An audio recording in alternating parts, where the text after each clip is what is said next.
Te doy la bienvenida a Digital Talks.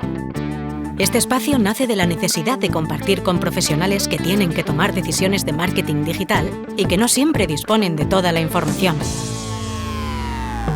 Para esto contaremos con la participación de expertos en marketing digital, en nuevas tecnologías, en datos o en nuevos modelos de comercialización digital. En resumen, participarán profesionales que ponen mucho cariño a lo que hacen, pero sobre todo, contaremos con personas que admiramos y de las que todos los días aprendemos. Somos T2O, una consultora de marketing, ventas y estrategia digital. Esto es Digital Talks. No tenemos verdades, pero sí muchas certezas. Arrancamos. Hola, soy Esther Checa y hoy vamos a hablar de la práctica de CRO y cómo ésta busca que los visitantes dentro de un activo digital no solo naveguen, sino que también realicen acciones valiosas para la marca, tales como suscribirse, comprar o completar un formulario.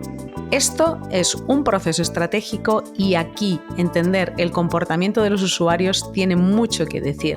Para que nos hable sobre su experiencia en el desarrollo de este tipo de proyectos, hoy contamos con Eduardo Sánchez González, cofundador de OnTop Media, una agencia de marketing digital del grupo T2O. Eduardo está especializado en CRO y analítica digital.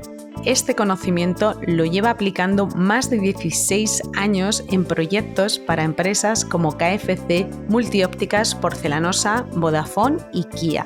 Este desarrollo profesional le ha permitido disfrutar y además aprender a hacer que su entorno online sea más rentable.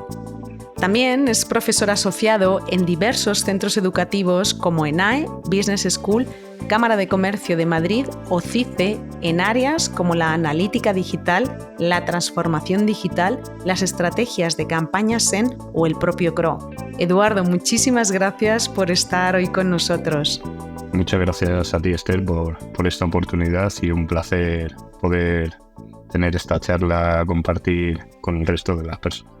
Pues un lujazo, Eduardo. Venga, vamos a empezar y me gustaría, porque probablemente las personas estén más familiarizadas con el concepto de la práctica de CRO, pero me gustaría que empezásemos a introducir las diferencias entre la aplicación de la práctica de CRO y el uso del diseño conductual en un sitio web. Pues estupenda pregunta y de manera rápida diría que la mayor diferencia es que el CRO tiene un alcance más amplio. El diseño conductual es algo básico y que realmente nos interesa. Con el diseño conductual, al final, lo que buscas es conocer los principios por los que se rige el usuario a la hora de tomar decisiones, tanto de manera consciente como subconsciente, qué sesgos, atajos o heurísticos tiene a la hora de tomar una decisión, cómo percibe la realidad. Y es, por supuesto, un elemento básico para el CRO, porque, por ejemplo, todo el tema de cómo percibe el coste o el valor de un producto es diferente. El precio es una parte importante, pero mediante estos análisis conductuales descubres que una cosa es el precio real y otra el precio o el valor percibido, donde tienes 1000 formas de actuar. Cómo elementos de distracción o de carga cognitiva alta te pueden perjudicar a la hora de que el usuario encuentre la manera de hacer rápida su acción. Entonces, entiendes que gracias a este diseño conductual que tenemos una capacidad limitada de atención, tanto espacial como en tiempo, y que tienes que saber muy bien focalizar cómo lo tienes que hacer, cosas como lo importante que es para un ser humano como ser que es comunal, digamos, toda la influencia social, cómo son las opiniones, cómo influyen de forma muy importante en la toma de decisión, el volumen de veces que te vea, si apareces en distintos lados, todo esto te va dando una autoridad que le va haciendo un sesgo de ser mucho más confiable si es para algo de miles de personas que si es para 4.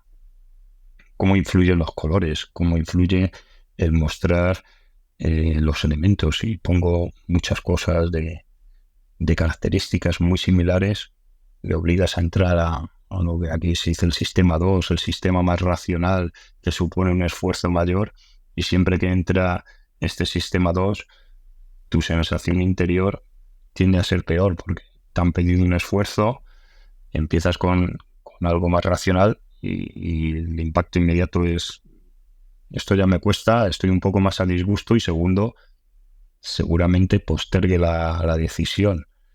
Entonces no suele ser lo mejor en estos tiempos de inmediatez en la que todo lo tengo que tener rápido. Y bueno, toda esta ciencia que se basa en estos principios profundos de cómo funciona el cerebro, de cómo percibimos, de cómo llegamos a esa toma de decisiones subconsciente, o cuándo debemos pararnos a reflexionar, es básica, pero como digo, es para nosotros una parte de lo que es el CRO muy importante, porque lo que nosotros queremos es centrarnos en precisamente en cambiar esa actitud o esa conducta del usuario, pero el CRO tendría, más allá de esto, pues algunas partes extra que tienen que ver con técnicas, con visionados, con gestiones de procesos que no están incluidos en esta parte conductal, pero sin duda un elemento básico. Hay montones de estrategias que estamos acostumbrados a verlas día a día, como todo el tema de pricing. Cuando vas al cine y ves las palomitas, pues ahí son gente que ha estudiado conductal, te han puesto que la diferencia de precio entre el súper grande y el mediano sea muy pequeña, para que no tengas que tomar una decisión, sino que sea tan inmediato, decir, por la poca diferencia, la opción buena es cogerme el súper grande. Está intentando eliminarte esa fricción de que tengas que tomar una decisión razonada y ponértelo fácil. Esto lo vemos en lo que digo, el uso de opciones destacadas o predeterminadas. También es algo parte de que es lo que intenta evitar, lo mismo que antes. Todo, en cuanto empieces a tomar decisiones razonadas, costosas, y te suponga un esfuerzo extra, suele ser negativo a la hora de que tomes una decisión en este momento, a la conversión, y por tanto están íntimamente ligadas.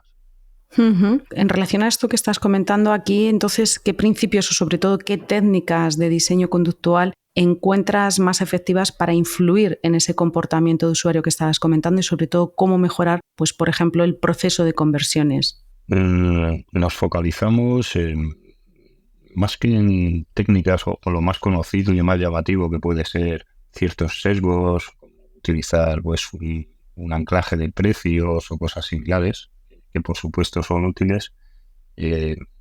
Vamos, digamos, a la parte más central o más core de lo que puede ser el diseño conductal, que es lo que realmente nos importa, cómo percibimos las cosas, cómo tomamos decisiones.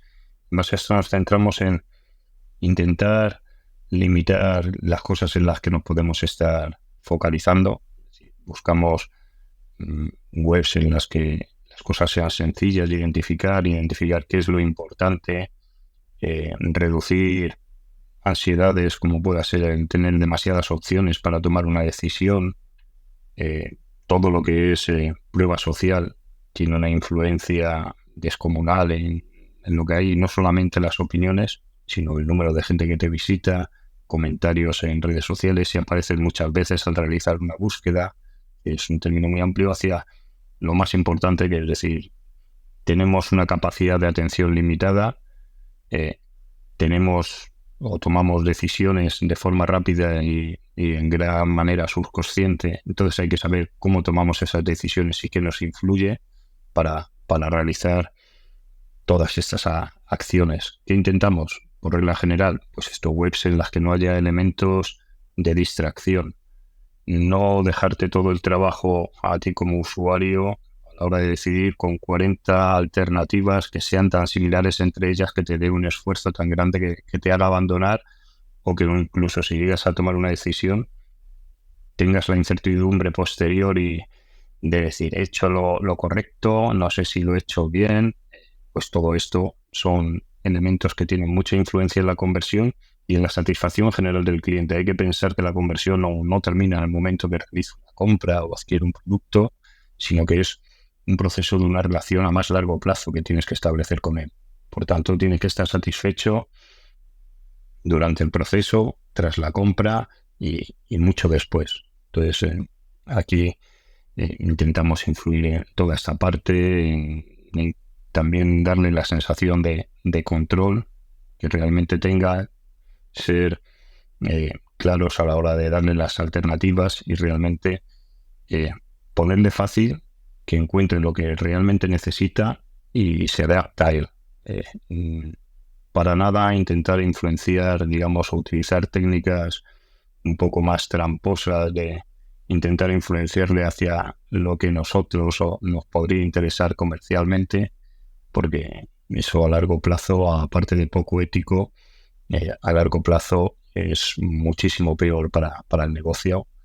Por tanto, todas las técnicas que, como decía, de claridad, de transparencia, de facilidad cognitiva, todo eso es lo que más influencia suele tener.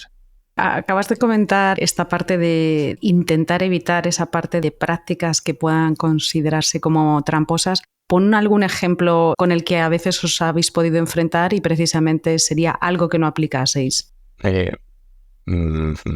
Pues muchas técnicas de pricing, por ejemplo, de intentar poner señuelos falsos o inflar un precio artificialmente para que el real te parezca más económico, ocultar alternativas o hacerlas tan difícil para que el usuario, si no le cuadra la opción que tú consideras que es mejor para él, no llegue a buscar otra alternativa. Todas esas opciones un poco las descartamos. Una opción única, típico que vas a comprar las palomitas y te obligan a comprarte el super gigante porque la diferencia de precio es tan ridícula que no tiene una opción. Pues bueno, esas estarían un poco en el límite. Técnicas, por ejemplo, de mezclar tipos de precios o comparaciones de cosas semanales frente a una anual para que parezca la otra mucho mayor, cuando no estoy comparando lo mismo, para meterle ese sesgo y decirle, cógeme esta alternativa que en realidad tiene una diferencia muy pequeña, pero te estoy poniendo difícil el trabajo que vas a tener que hacer. Pues eso hay que evitarlo en gran medida. Falsear, por supuesto, no digo ya de falsear número de opiniones o eliminar las opiniones negativas o cosas de ese estilo, que por supuesto eso hay que descartarlo 100%. Pueden tener su efectividad, pero desde luego no es algo que a largo plazo funcione, insisto, y aparte la imagen tuya y la ética y la satisfacción del usuario van a ser nulas. Entonces, a intentar evitarlo 100%. Y como digo, aquí la función o el objetivo es que el usuario puede hacer o puede resolver su necesidad de la forma más eficiente posible y en el menor tiempo posible. Muchas veces pensamos que es solamente la facilidad de uso, la facilidad de encontrar las cosas, pero también le tenemos que evitar que tarde mucho tiempo en hacerla. De hecho, es una prueba consistente de que estás haciendo bien el trabajo. Cuando para realizar una tarea en un test ves que lleva menos tiempo que para realizar la misma tarea por otra vía, con la alternativa original, claramente ves que, aunque no te sepan decir el porqué, has puesto más fácil las cosas, has eliminado distracciones, has eliminado fricciones, y hoy en día tenemos un tiempo muy limitado o le dedicamos muy poco tiempo a las cosas. Nuestro periodo o capacidad de atención se ha visto disminuida y entonces hay que pensar en optimizar visualmente el proceso, las dudas, los elementos tienen que ser claros, la velocidad también es muy relevante. Por tanto, cuando vamos a optimizar tenemos en cuenta el factor tiempo también como uno de los factores relevantes a la hora de optimizar. Conectado con esto último que estás comentando, a mí me gustaría saber, porque me imagino que también en este tipo de prácticas hay determinados sectores que están más expuestos o que de alguna forma se incurre muchas veces en este tipo de prácticas que estás comentando, pero a mí me gustaría que nos contases cuáles son los errores más comunes que ves que las empresas cometen al implementar, pues estrategias de CRO. Yo creo que empieza un poco por por entender qué es el CRO de verdad y cómo tiene que ejecutarse. Para mí, un error o un enfoque poco adecuado puede ser creer que esto es un proceso de vas a hacer una auditoría, vas a descubrir mágicamente o en base a tu conocimiento y experiencia los puntos clave los vas a solucionar y en 3 meses o en 1 mes y medio tras esa auditoría tienes arreglada la web y esto ya te va a funcionar mejor y está optimizada a su máximo nivel. Realmente eso no es así.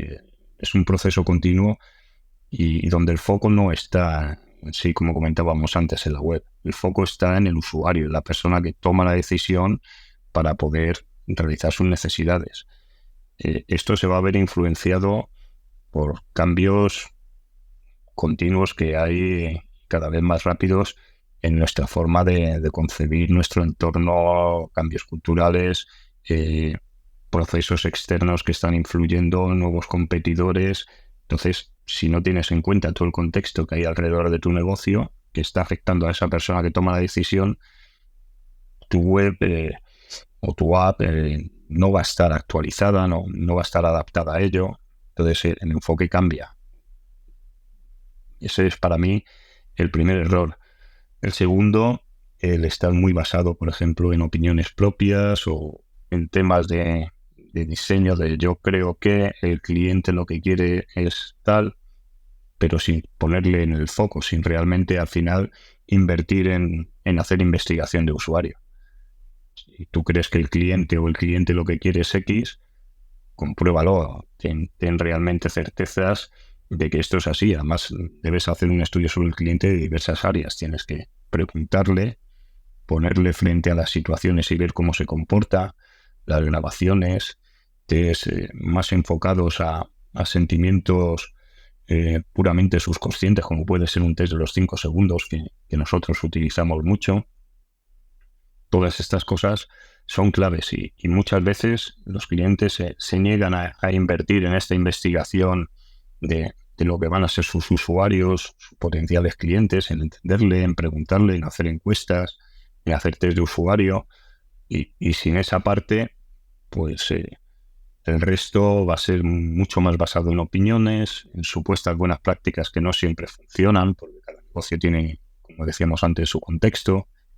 Y este es también otro enfoque peligroso. Cosa extra que también encuentro, el tema de test. A veces está muy de moda realizar test y cuanto más mejor, porque hay una corriente que apoya esta teoría, pero hay que saber que no siempre se puede testar, que necesitas un volumen, que necesitas una estadística y que además un test te puede salir muy caro. No solo ya hablando de herramientas, sino si yo empiezo a probar algo sin ninguna hipótesis, sin ningún estudio previo, pues en el mejor de los casos puedo probar algo que no tiene ninguna influencia posterior y que realmente no importa y he gastado tiempo en desarrollar la versión alternativa, en poner el test en marcha, en pagar a la plataforma y no haber ganado nada, y en el peor de los casos puedo haber puesto en marcha una versión alternativa sensiblemente peor que la otra porque no tengo ni idea de por qué he hecho el test y están perdiendo dinero mientras esa versión esté funcionando.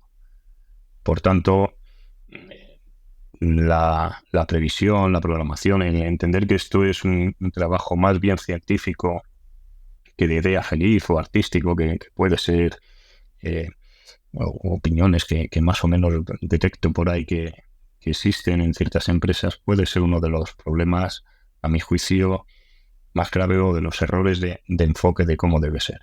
Entonces esto, hay que entender que esto, para mí, el enfoque adecuado es que es un proceso de conocimiento de tu propio negocio, del cliente, de que debes involucrar a toda la empresa, a perfiles con diversas áreas de conocimiento en un fin común de mejorar el negocio en todas las áreas. Ese para mí es el enfoque y que esto lleva tiempo. No hay que esperar tampoco estos resultados súper espectaculares y llamativos, gran parte de los cuales ves por los foros o los blogs y realmente si indagas un poco más o si muestran datos ves que muchas veces no tienen ninguna validez estadística o están mal enfocados son poco han parado antes de eso, cosas por el estilo. Pues no esperar eso, sino decir pequeñas cosas que van a ir mejorando, que van a hacer tu negocio más adaptable, van a aumentar la satisfacción de tu cliente, vas a pensar en el largo plazo y no en el corto, y ese para mí es los principales errores que encuentro a la hora de esta. Eduardo, has centrado o estábamos hablando de la parte de errores, pero aquí también me gustaría que nos hablases de los desafíos a los que os enfrentáis en el día a día para que las empresas implementen estas estrategias de CRO. ¿Cómo trabajáis? Porque en algunos casos entiendo que supone o puede suponer algún desafío.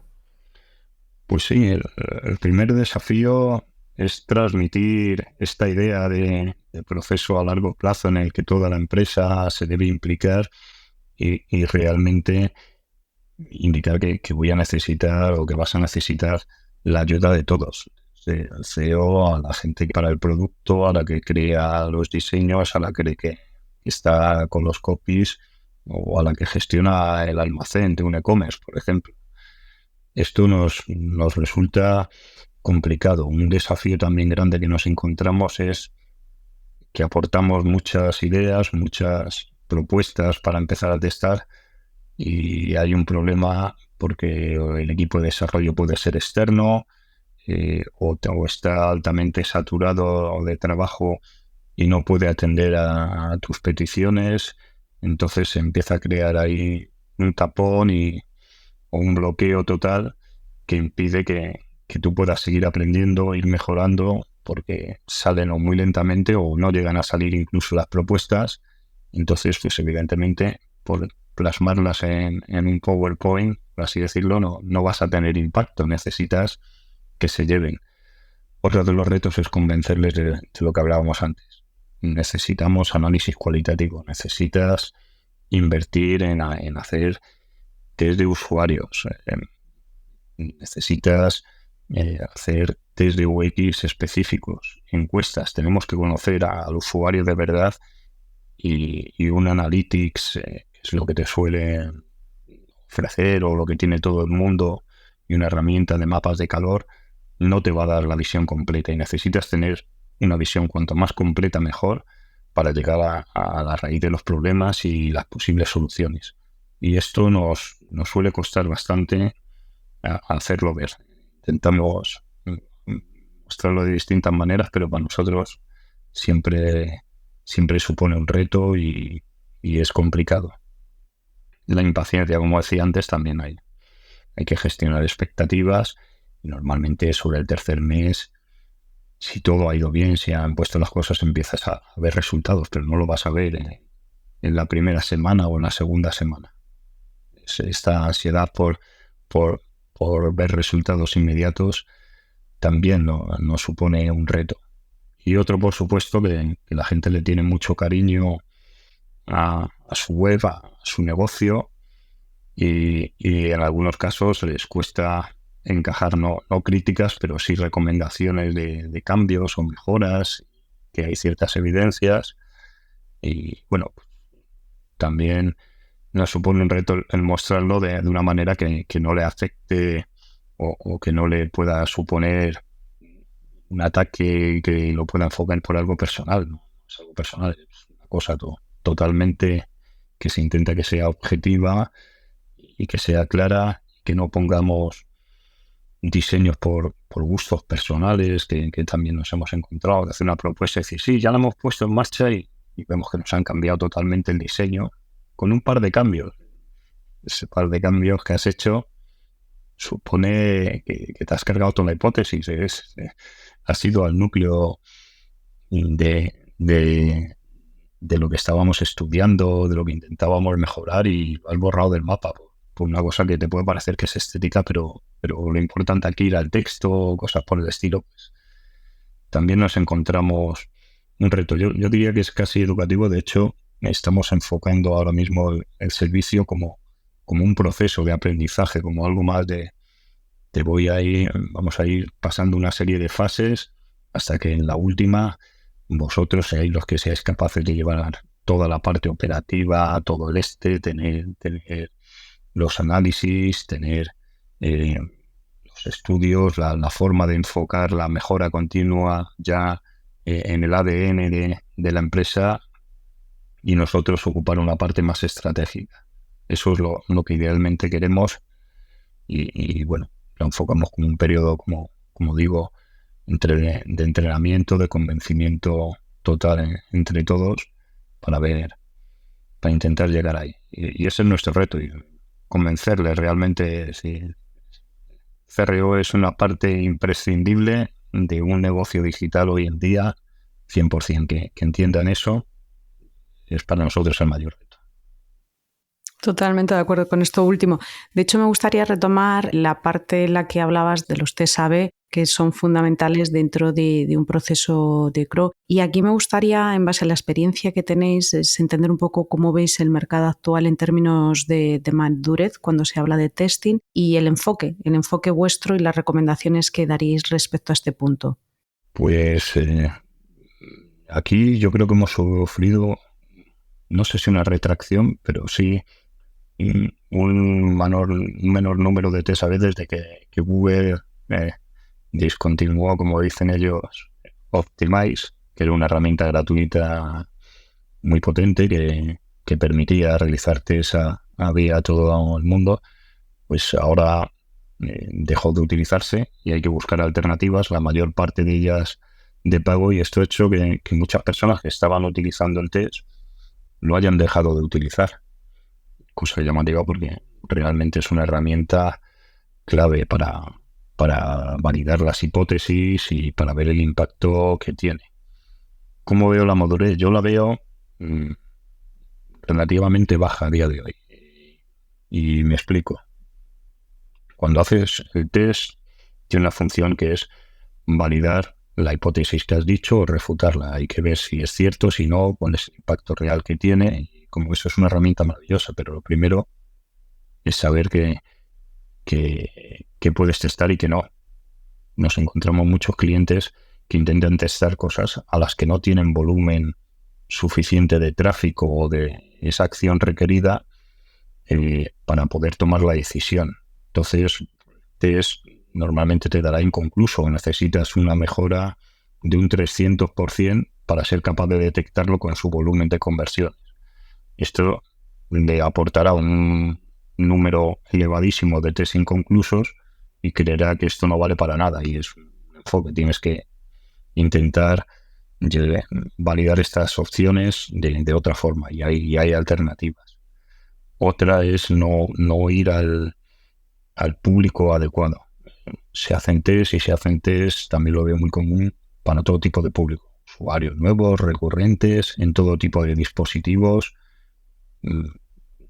Por poner un ejemplo, en un e-commerce, no es lo mismo, por supuesto, un usuario que está en móvil que uno que está en desktop. No es lo mismo un usuario recurrente al que tu versión alternativa nueva le puede suponer una fricción y por tanto un problema extra que no tiene uno nuevo, y el comportamiento del test puede ser diferente. Y no es lo mismo un usuario que viene a consultar que un usuario que viene con intención de compra, que un usuario que solamente está contrastando precios. Son usuarios distintos, con intenciones diferentes, y que todos ellos están llegando a tu web. Si no tienes las audiencias enfocadas claramente, es muy difícil que un test te dé ganador. Realizando encuestas que habitualmente hacemos dentro de los sitios, la media de personas que vienen con intención de compra o que declaran tener intención de compra en un e-commerce es una cuarta parte aproximadamente.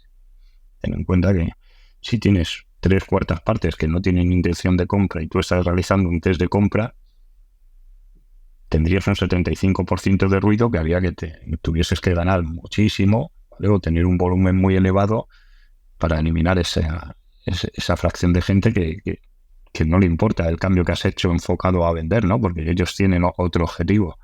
Si no has hecho ninguna forma de detectar esa audiencia con esa intención y enfocarte en ellos, pues es muy difícil también que obtengas a lo mejor un test ganador real o esté muy enturbiado por el ruido que le vas haciendo.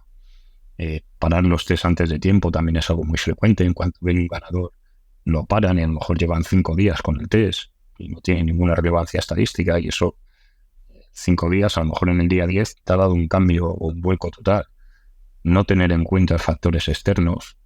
Por ejemplo, estoy en un periodo promocional y tengo esta oferta destacada, imagina una home con un súper ofertón y yo estoy testando algo del menú de navegación, pues esa oferta está condicionando a que la atención de la gente vaya ahí, a que pinche ahí, y cuando desaparezca esa oferta, el comportamiento de cómo utilizas el menú superior puede cambiar totalmente. Entonces, eso también veo que es poco frecuente que lo tengan en cuenta.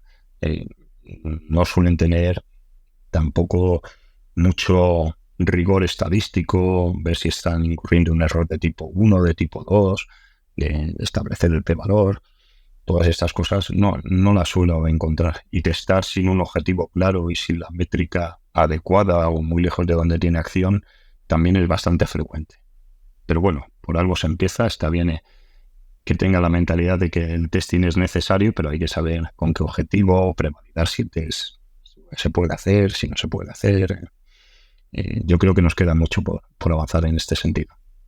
Permitirse el lujo de no tener claro que esto, bueno, es fundamental. En un mundo donde hay una competencia online cada vez mucho mayor, ¿cómo pueden aquí las empresas entonces diferenciarse a través de estas estrategias? Porque nos está quedando claro que la estrategia la tienes que plantear o como marca deberías de tenerla clara dentro de tus procesos. ¿Cómo se pueden diferenciar las marcas con estas estrategias? Pues precisamente el proceso va enfocado a esto. Primero, te tienes que conocer tú como negocio, decía, y a tu cliente. Y ver qué percepción tienen de ti, cuál es tu punto, lo que realmente transmites, lo que quieres retransmitir, lo que quieres que son tus puntos fuertes. Bueno, hablado competencia, imaginemos en alguien que vende zapatillas de deporte, que la venden en 2000 sitios y realmente para diferenciarte tendrás que hacer algo que al cliente le dé un valor que él pueda percibir. Por ejemplo, decir, pues en mi sitio es en el lugar en el que mejor me recomiendan la zapatilla. Si empiezo a buscar, enseguida han acertado con la que necesito porque me muestran las que quiero y no aquellas que no se adaptan a mí. Que tenga un catálogo menor. Ahí te estás diferenciando. Estás mediante un sistema de usabilidad o de permitir al usuario encontrar lo que necesita. Estás mejor. El tono en el que hables, por ejemplo, dentro de la web también será clave. Factores que pueden parecer tontos, pero que nosotros hemos comprobado que tienen mucha influencia. Que, por así decirlo, tu web dé buen rollo o mal rollo o tenga un enfoque muy serio o poco serio. Esto lo analizamos con esos test que decíamos enfocados al subconsciente, entre ellos entre los 5 segundos. Los que preguntas en cuál web comprarías, en esta o en esta. Y dime el por qué. Bueno, pues el por qué te dicen 2000 razones diferentes, pero realmente en muchas ocasiones claramente hay un ganador. Y suele haber un ganador porque te retransmite una serie de emociones, de confianza, que tú no sabes muy bien por qué es, de colores, de estado de ánimo, en lo que tiene que ver desde los espacios libres, a los puntos focales que has puesto, a los colores que has utilizado, cosas secundarias que forman parte de tu discurso de marca, de empresa, que deben estar claros y que el usuario no llegue a percibir, lo tiene. ¿Cómo te personalizas después? Muy importante toda la relación posterior, siempre con consentimiento, pero si te han dado el consentimiento, aporta de valor, no solamente comercial. Pregúntale cómo es. Si antes ponimos un ejemplo de unas zapatillas. Pues si te has comprado unas zapatillas, recuérdale a los 4 meses, por ejemplo, que realmente si las utilizas para correr, pues que tienes 500 kilómetros, no tengo ni idea, para gastarlas y que ahí te recomiendan utilizar otras. Dale cosas de valor. Si le has vendido un electrodoméstico, envíale algo, unos tips para que sepa cómo utilizarlo de manera eficiente, cómo mantenerlo mejor. Apórtale valor. Ten en cuenta que el cliente no solamente, como decíamos antes, en el momento que te compra.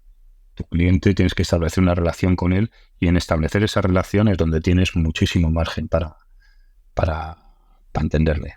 Por tanto, establecer diálogo con él, entenderle, cubrir las necesidades que tienes, la manera de diferenciarte, porque lo vas a hacer de una manera personalizada, según tu filosofía, tu forma de ser, y esto el cliente pues lo terminará lo terminará viendo. El copiar lo que les funciona a otros, pues puede que no sea la mejor opción. Tienes que encontrar tu camino, como digo, conociéndote a ti y conociéndote a tu usuario. Totalmente de acuerdo, Eduardo. Ya para ir cerrando, a mí me gustaría un poco, pues entender vuestra visión, sobre todo en un mundo que está cada vez más centrado en temas de privacidad y en temas de protección de datos, que lo estamos viendo ahora mismo en primera persona. Cómo las empresas pues, pueden equilibrar la personalización y la relevancia con la privacidad del usuario en todas estas estrategias que nos estás comentando. Pues primero aquí yo creo que es clave la transparencia y realmente decirle con qué fines vas a utilizar las cosas para que aquellos que te den el permiso tengan con lo que tú te has comprometido y no abuses de ese permiso que te ha concedido para cosas que no son las adecuadas. Eso es fundamental. Y con eso podrán tener un nivel de personalización mayor como hasta ahora. Las cookies de primera parte no serán tan problemáticas. Y para aquellos que no te conceden el permiso, sí que buscaremos una personalización, digamos, sobre la sesión concreta. Aquí entra en juego en darle múltiples alternativas para que él mismo decida sobre la marcha qué es lo que quiere ver en cada momento o no.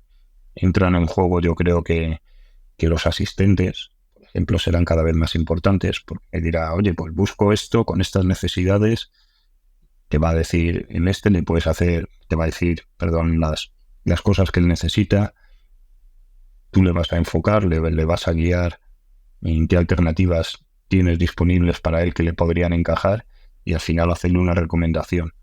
Todo esto es algo dinámico que puede no haberte aceptado las cookies, pero que en tu propia filosofía de la navegación le puedes ir otorgando para hacer en ese momento la navegación personalizada a su necesidad específica. A más largo plazo, pues sobre aquellos que te han dado permisos, que se han apuntado a tu newsletter, ahí seguiremos trabajando como siempre.